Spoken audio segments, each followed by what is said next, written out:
there's a possibility that the U.S. government is considering swapping some of that $13 billion that GM owes it into an equity stake. So we're not only talking about a good car company and a bad car company, we're also potentially talking a nationalized car company?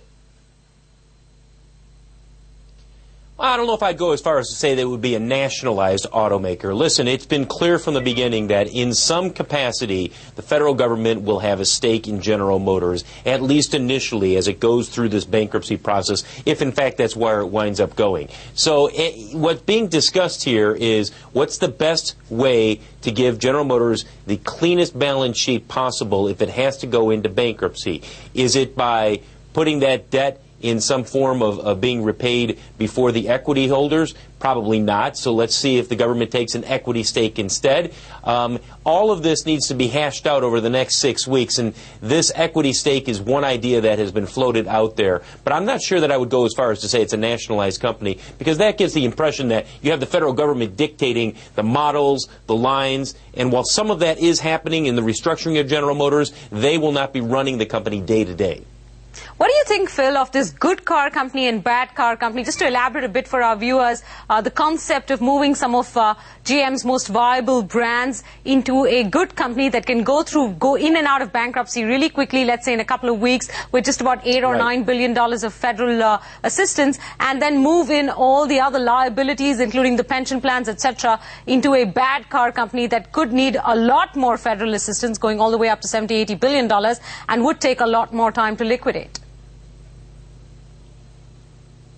Well, this is a fairly common move in the bankruptcy proceedings here in the United States. It's called a 363 motion, and essentially what it does is it allows them to strip off the best parts of the company, create a separate company where those, they're actually sold into a separate company. The proceeds from that sale then go to help pay off the liabilities for the old or the bad part of the company. And the new company benefits by having a clean balance sheet, is not weighed down with all of the liabilities that have been hampering General Motors over the years.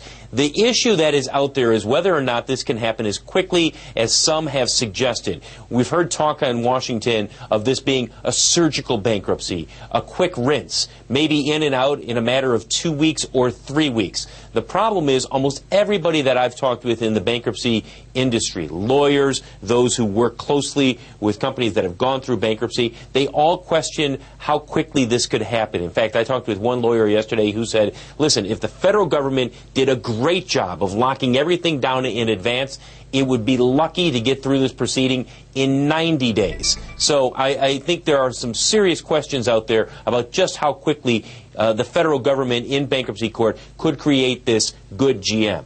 Saranth, what do you think of this concept of a surgical bankruptcy? And really, do you think a good car company, bad car company might be just the solution that GM needs right now? Yeah, it's interesting. I think this will be one of the last resorts. If all efforts fail, I think GM is likely to undergo a pre-packaged court-supervised bankruptcy.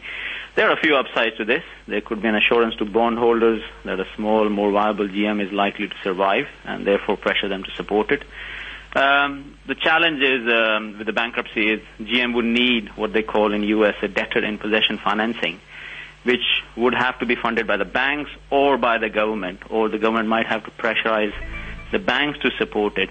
But I really see this as a last resort. And you talked about a bad GM and a good GM. Again, there's an possibility, and the government did it very well in the U.S. with the Lehman Brothers when they sold off part of it to Barclays. I mean, they could spin off brands like the Chevrolet and the Cadillac, which are highly profitable, or what they call good brands, into good GM. They could take other brands like the Saturn or the Pontiac or possibly even the Hummer and keep it as bad GM. This will only happen if they're able to make GM a much more smaller organization, which means GM in Europe might exist as Opel in the future. But again, I think really I feel this will be the last resort. Putting a company like GM into bankruptcy means car is such an emotional buy for customers. So you and me would never buy a car from a bankrupt company, not be assured of the fact that you would not get any after-sales support. So I really think this could be one of the last resorts. If nothing else, then this could be what the government might push GM to do. Phil, let me bring that back to you. How are American consumers responding or reacting to the possibility that, they might be buying a car from a company that has a bankrupt tag to it, or they may already possess a car bought from a company that will soon have a bankrupt tag to it? Well, the conventional wisdom long has been similar to what you were talking about just a few seconds ago, that people do not want to buy a car from a bankrupt automaker, largely because they're worried that, A, this company is not going to be around in 3 or 4 years, so who's going to service my car, and B, the residual value in that vehicle is going to fall once the company goes into bankruptcy.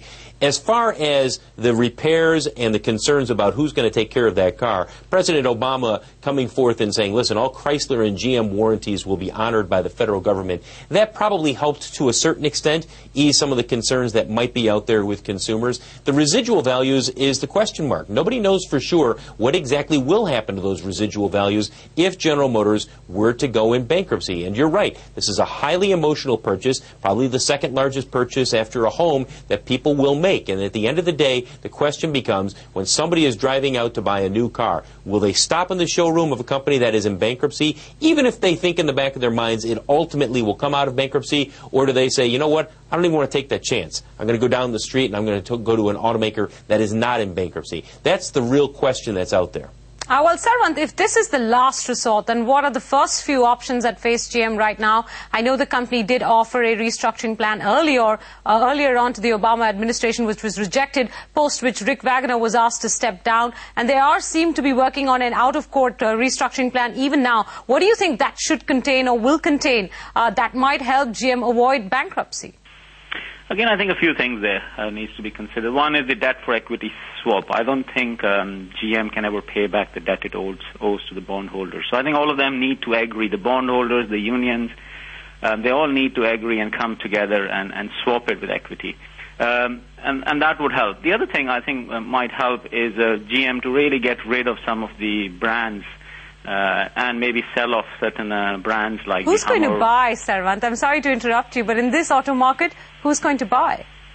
Well, it's interesting and funny. There are companies from the Middle East. There are the Chinese who are willing to buy, and we've seen some interest. For example, in Vauxhall here in the UK, there is some interest in Opel. I mean, I don't know if you've heard, but Opel had one of the best quarters in Germany, where it sold 120,000 cars.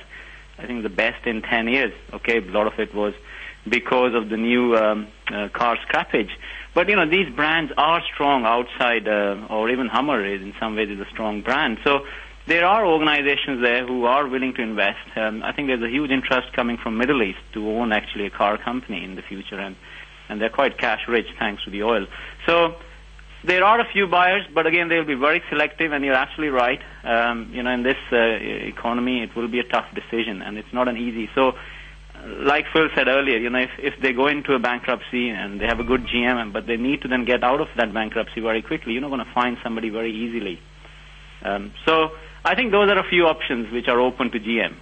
Phil, would you agree with that? Do you think there are any auto companies in the world right now that might be willing to buy some of GM's better performing brands and therefore give GM some money? And I know there are hectic parlays going on right now between GM and the government. How soon can we actually hear of any resolution?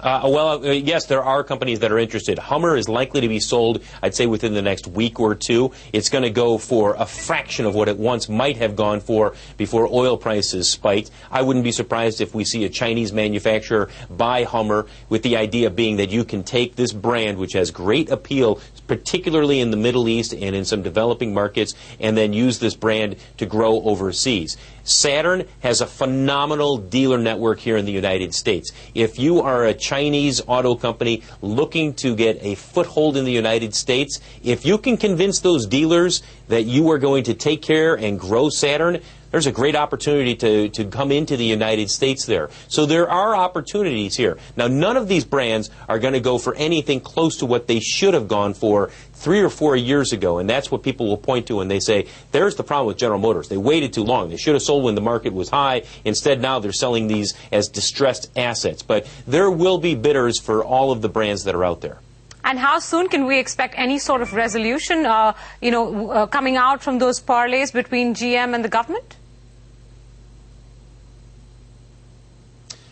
Well, June 1st is the deadline that's been set there for General Motors, and that's why you hear this report that the company must prepare for possible bankruptcy filing as early as June 1st. I think the government is going to give General Motors, the bondholders, and the UAW all the way up until May 31st to come up with some kind of a deal. Now, it's possible that if it's clear that they don't have a deal before then, and if the government feels that it can move into bankruptcy court sooner, it's possible they could do it before then. My sense is that we really see things play out the last week or two of May and the first week of June. That's when we'll find out for sure if General Motors is going to restructure in or outside of bankruptcy court.